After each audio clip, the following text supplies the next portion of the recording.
ശ്രീദേവി, ശ്രീദേവി. പത്രത്തിനാണെങ്കിൽ അച്ഛൻ ഇതുവരെ വന്നില്ല. വന്നില്ലേ? മണി 7 കഴിഞ്ഞല്ലോ. 7 അല്ല, 7 കാലായി. ഓ, മൂപ്പരെന്താ ഇന്നിത്രയും വൈകുന്നേ? വരുമ്പോ ചോദിച്ചു നോക്ക്.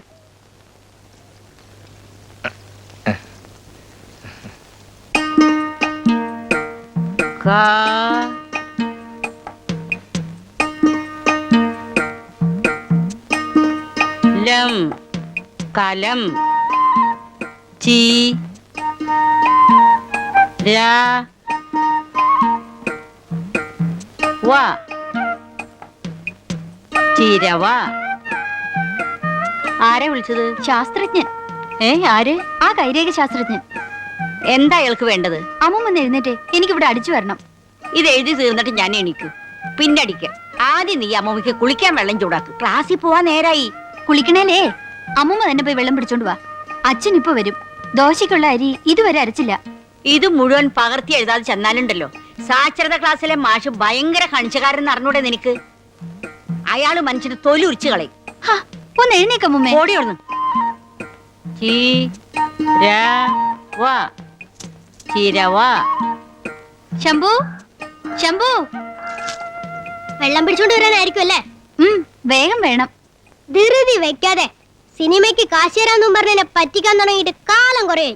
ഇനി ഒരു തീരുമാനം അറിഞ്ഞിട്ടേ ഞാൻ വെള്ളം കൊണ്ടുവരും. ഇന്ന് അച്ഛൻ വരുമ്പോ തീർച്ചയായും ഞാൻ വാങ്ങിത്തരാം. ഇത് തന്നെയല്ല ഇന്നലെയും പറഞ്ഞത്. ഇത് അതുപോലെയല്ല. ഒന്ന് ചെല്ലെന്റെ കൂട്ടാ. വേണ്ട വേണ്ട വേണ്ട. ഇനിയും വാക്കുമാറിയാൽ ഒരു കാലത്തും ഒരു സഹായം ഞാൻ ചെയ്യില്ല. നോക്കിക്കോ. ശരി.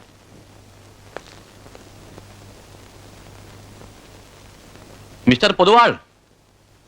ആ, ഗുഡ് മോർണിംഗ്. മോർണിംഗ്. എന്താടോ ഇന്ന് ഇത്രയും വൈകിയേ? യുദ്ധം എന്തായി? എന്താ നമ്മൾ വിചാരിച്ചത്ര പോരാ പൊതുവാളെ. അടിയുണ്ട്, തിരിച്ചടിയില്ല. എന്തുണ്ടേട്ടാ മെയിൻ ന്യൂസ്? അങ്ങനെ മെയിൻ ആയിട്ട് ന്യൂസ് ഒന്നും ഇല്ല. ഞാനും നോക്കട്ടെ. ഞാൻ നോക്കുന്നുണ്ടല്ലോ. ശല്യങ്ങള്.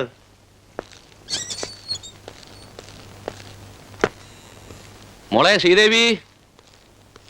ആ, കോപ്പി പുസ്തകം കൊണ്ടെന്ന് കാണും. അല്ല എന്താ കോപ്പി പുസ്തകം ഇന്നും നീ കൊണ്ടുവന്നില്ല അല്ലേ? അച്ഛന്റെ കുഴമ്പ് വാങ്ങിച്ചോ മോളെ? ഈ കാവല് പണി എന്ന് വെച്ചാൽ ഒരു തരം നരകം തന്നെയാ. കമ്പനി ഗസ്റ്റ് ഹൗസിൽ ഇന്നലെ രാത്രി മുഴുവൻ കുടിയും ബഹളമായിരുന്നു. മുതലാളി എപ്പോഴാ ഗേറ്റ് കൂടെ പോകാന്നറിയില്ലല്ലോ. ഒരു പോളെ കണ്ണടച്ചിട്ടില്ല. എന്റെ കോപ്പി പുസ്തകത്തിന്റെ കാര്യം എന്താ? നീ ആ കയ്യിലിങ്ങനെ എടുത്തേ. അത് അലക്കില്ല അച്ഛാ. വൈകിട്ട് പൈപ്പിൽ വെള്ളമില്ലായിരുന്നു. അതാ നിന്നോടാ ചോദിച്ചത് എന്റെ കോപ്പി പുസ്തകം. കോപ്പി പുസ്തകം കോപ്പി എഴുതി പഠിച്ച അമ്മ ഇപ്പൊ കളക്ടർ ആവാൻ പോവല്ലേ? കോപ്പി എഴുതാതെ ചെന്നാ മാഷ് ചീത്ത വിളിക്കാനെന്താ? അതുകൊണ്ടല്ലേ. ആ പെണ്ണിനെ കോളേജിൽ അയക്കാൻ പറ്റാത്ത വിഷമത്തിലാ ഞാൻ. അപ്പോഴാ 70 കഴിഞ്ഞ അമ്മയുടെ കോപ്പി എഴുത്ത്. 100% സാക്ഷരത നമ്മുടെ ജില്ലക്ക് നേട്ടാ മോനെ. ഇല്ലെങ്കിൽ ജില്ല അമ്മയെ പിടിച്ച് വിഴുങ്ങോ? എന്തൊരു ശല്യാടാ അത്. ഈ രാമായണവും മഹാഭാരതവും ഒന്നും വെറും കെട്ടുകഥകളല്ല. രാവണൻ ഒരു അസ്ത്രം ഇങ്ങോട്ട് അയക്കുന്നു, ശ്രീരാമൻ മറ്റൊരു അസ്ത്രം കൊണ്ട് തന്നെ തടുക്കുന്നു. ഒന്ന് അഗ്നിയെങ്കിൽ മറ്റത് ജലം. ഇതല്ലേ സ്കഡും പാറ്റിയിടും. നമ്മുടെ പുരാണങ്ങളിൽ പറയാത്ത ഒരൊറ്റ ആയുധവും ഇന്ന് വരെ ഒരുത്തിനുണ്ടാക്കിയിട്ടില്ല. ഈ നാപ്പാൻ ബോംബെന്ന് പറഞ്ഞ സാധനം എന്താണാവോ? അത് ഒരു പ്രത്യേകതരം ബോംബാ. എന്താണ് പ്രത്യേകത എന്നാ ചോദിച്ചേ? അതായത് മറ്റുള്ള ബോംബിന്റെ അത്ര വലിപ്പം ഈ ബോംബിനില്ല. എന്നാ പിന്നെ ചെറിയ ബോംബെന്ന് വിളിച്ചാ പോരെ? മതി. എന്നാലും ഒരു ബോംബാവുമ്പോ അതിനൊരു പേര് വേണ്ടേ? അതാണ് നാപ്പാം. ഇപ്പൊ മനസ്സിലായോ? വെട്ടിത്തം പറയാതെ പൊതുവാളെ. വായിച്ചു കഴിഞ്ഞോ? ആ അനന്തേട്ടാ, നിങ്ങൾ പട്ടാളത്തിലായിരുന്നല്ലോ. ഈ നാപ്പാൻ ബോംബിന്റെ പ്രത്യേകത എന്താ? നാപ്പാം അല്ലേ? ഈ നാപ്പാം ബോംബ് ഞാൻ അത്ര ഉപയോഗിച്ചിട്ടില്ല. ഉപയോഗിക്കേ? ബോംബെന്താ മേത്ത് വെക്കുന്ന സോപ്പാ ദിവസേന ഉപയോഗിക്കാൻ? സോപ്പ് പോലെ തന്നെ ഒരു പട്ടാളക്കാരന് ബോംബും. പക്ഷേ സോപ്പ് കുളിക്കുമ്പോഴേ വേണ്ടൂ. ഈ ബോംബുണ്ടല്ലോ ഊണിലും ഉറക്കത്തിലും ഞങ്ങളുടെ കൂടെ ഉണ്ടാവും. ശത്രുവിന്റെ ഒരു അനക്കം കേട്ടാലുടൻ ഞങ്ങൾ ബോംബെടുത്ത് ഒറ്റേറാ. അച്ഛാ ചായ കൊടുക്കുമോളെ. അച്ഛൻ ബോംബ് പറഞ്ഞ് ക്ഷീണിച്ചിരിക്കുക. പ്രൊഫസർ രംഗൂൺവാലയുടെ വീട് ഏതാ? ഒരു മജിഷ്യൻ ഉണ്ടല്ലോ. ബുക്കിങ്ങിനാണോ? ഞങ്ങളുടെ സ്കൂളിൽ. അയാളിപ്പോ പരിപാടിക്കൊന്നും പോവാറില്ലല്ലോ. 2 മാസം മുമ്പ് ഒരു സ്ഥലത്ത് പോയി തല്ലി കിട്ടിയ പിന്നെ എങ്ങും പോയിട്ടില്ല. ഓഹോ, ഇതാര് പറഞ്ഞു? നീ ഒന്ന് അപ്പുറത്ത് പോയി. നേരെ അച്ഛാ. മാജിക് എന്നും പറഞ്ഞ എന്തൊക്കെയോ അബദ്ധങ്ങൾ കാണിച്ചു അത്ര. നിന്നോട് പോകാനാ പറഞ്ഞത്. ബഹുമിടുക്കണ കേട്ടോ പ്രൊഫസർ. അവള് വിവരക്കേട്ടോണ്ട് പറഞ്ഞതാ. ശംഭു, നീ ആ പ്രൊഫസർ വീട് കാണിച്ചു കൊടുത്തേ. ശ്രീദേവി. മായാവിക്ക് നല്ലൊരു പരിപാടി കിട്ടിയല്ല എന്താ? പാവം പട്ടിണിയാ. ഇന്നലെ ഉച്ചയ്ക്ക് എന്നോട് 5 രൂപ കടം ചോദിച്ചു. എന്റെ അപ്പൊ 3 രൂപ ഉണ്ടായിരുന്നുള്ളൂ.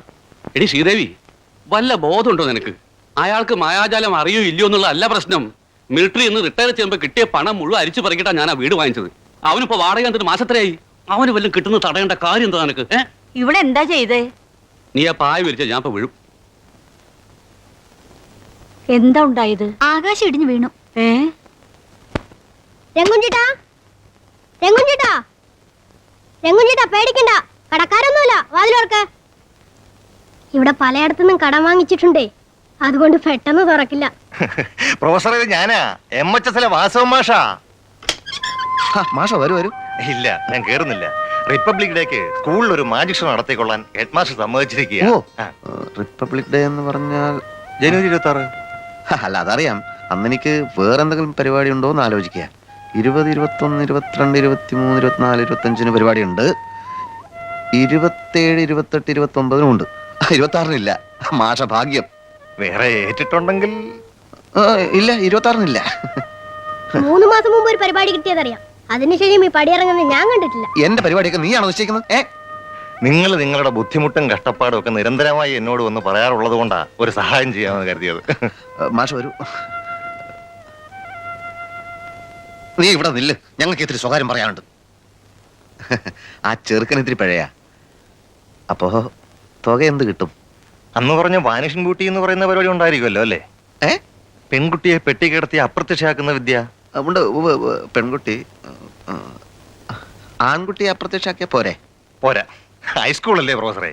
സുന്ദരിയായ ഒരു പെണ്ണുകൂടി ഉണ്ടാവുമ്പോഴേ ആമ്പിള്ളാരെ ബഹളം വയ്ക്കാതെയും കൂവാതെ ഇരിക്കുള്ളൂ. എന്നാലേ അവന്മാര് കാശും തരൂ. അല്ല, അത് നിങ്ങൾ അങ്ങനല്ലേ അന്ന് പറഞ്ഞത്? അതെ, അത് നമുക്ക് ശരിയാക്കാം.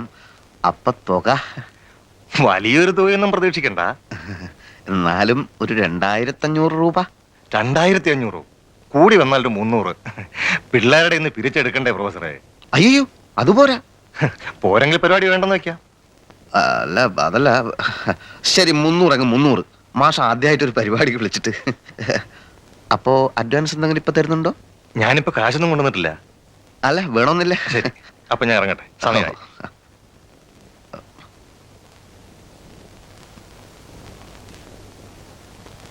ബുക്ക് ചെയ്യാൻ വരുന്നവരുടെ മുമ്പിൽ വെച്ചാണോ 3 മാസം മുമ്പാണ് ഇയാൾക്ക് ആകെ ഒരു പരിപാടി കിട്ടിയത് എന്നൊക്കെയുള്ള കാര്യങ്ങൾ പറയാ? നിങ്ങളുടെ തിരക്ക് കണ്ടിട്ട് അയാൾ പോയേനെ. അതാ ഞാൻ സത്യം പറഞ്ഞത്. പട്ടിണി കിടന്നാലും നമ്മൾ നമ്മളെ വെയിറ്റ് കളയാൻ പാടില്ല. ആ ശ്രീദേവി ചേച്ചി മാഷോട് പറഞ്ഞു രംഗൂൻ ചേട്ടന് മാജിക് ഒന്നും അറിയില്ലെന്ന്. ആഹാ, ഈ പെണ്ണിനെ കൊണ്ട് തോറ്റു. അനന്ത, അമ്മ സ്കൂളിൽ പോവാണ് മോനെ. അനന്ത. ഓ, കേട്ടു. അമ്മ പോയി പഠിച്ച് പാസ്സായിട്ട് വരൂ. മോളെ അമ്മക്ക് ചായ തരൂ. മതി, നേരായി. മോളെ, ഉച്ചൂണ് ഇന്നലത്തെ മരി വൈകിക്കല്ലേ. പഠിച്ച് തളർന്നിട്ട് അമ്മമ്മ വരിക. മോര് വാങ്ങിച്ചേക്കാൻ മറക്കരുതിട്ടാ. മോളെ അമ്മമ്മയുടെ അക്ഷരമാല പുസ്തകം കണ്ടോ? അയ്യോ, എവിടെ? ഞാനെടുത്ത് വിഴുങ്ങി.